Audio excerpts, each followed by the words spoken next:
The final trailer for Batman v Superman has hit the digital computer place. You know that thing that's everywhere. You're on it now. I can't think of the word. Anyways, though this one doesn't give away as much as the last trailer, mercifully, there's still a lot going on here. So let's go through some of the Easter eggs, references, and things potentially missed. And as always, bear in mind, potential spoilers, possibly. Who knows? Okay, kicking things off, we get a new Batman fighting style. Fast, brutal, very reminiscent of the Arkham games, with Batarangs, criminals being strung up, and guys being punched so hard that they go upside down and then land on their neck. Look at that! But I'm sure he's fine. This isn't the kind of universe where a hero will break a guy's neck.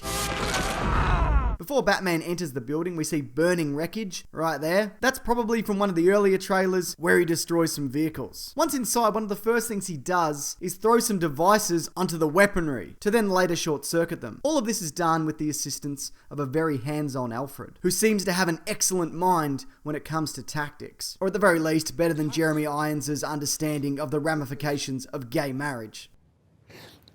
You see, could a father not marry his son?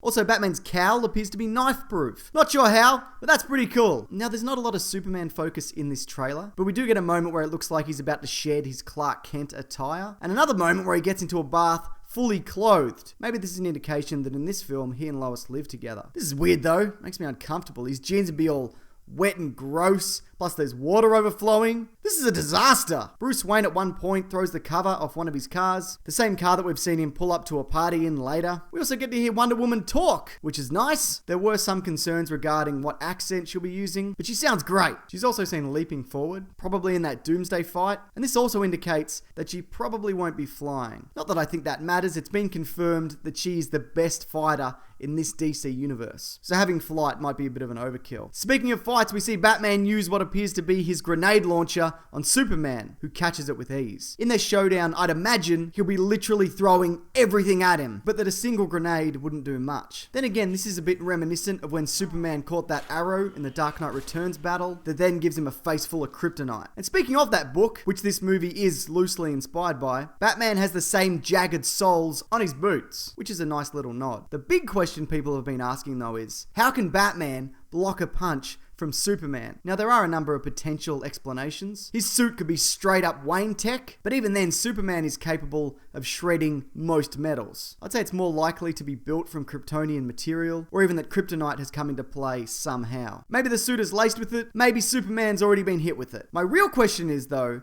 if Superman is surprised that Batman blocked his punch, what was going to happen if he didn't? He could have punched Batman's head clean off. I'm not saying I don't want to see that, but that's a very interesting tactic. What did you think of this trailer? For a lot of people, this has restored their faith in this movie after what we saw in the last one. And if there's anything that I've missed, which I probably have, feel free to leave that in the comments. And while you're here, why not subscribe, or even check out some of my other videos, or perhaps even my podcast, The Weekly Planet, where we talk movies and comics and TV shows. Of all my podcasts, this one is my favorite. I mean, I only have one, but that's neither here nor there. Alright, thanks everyone. Take care.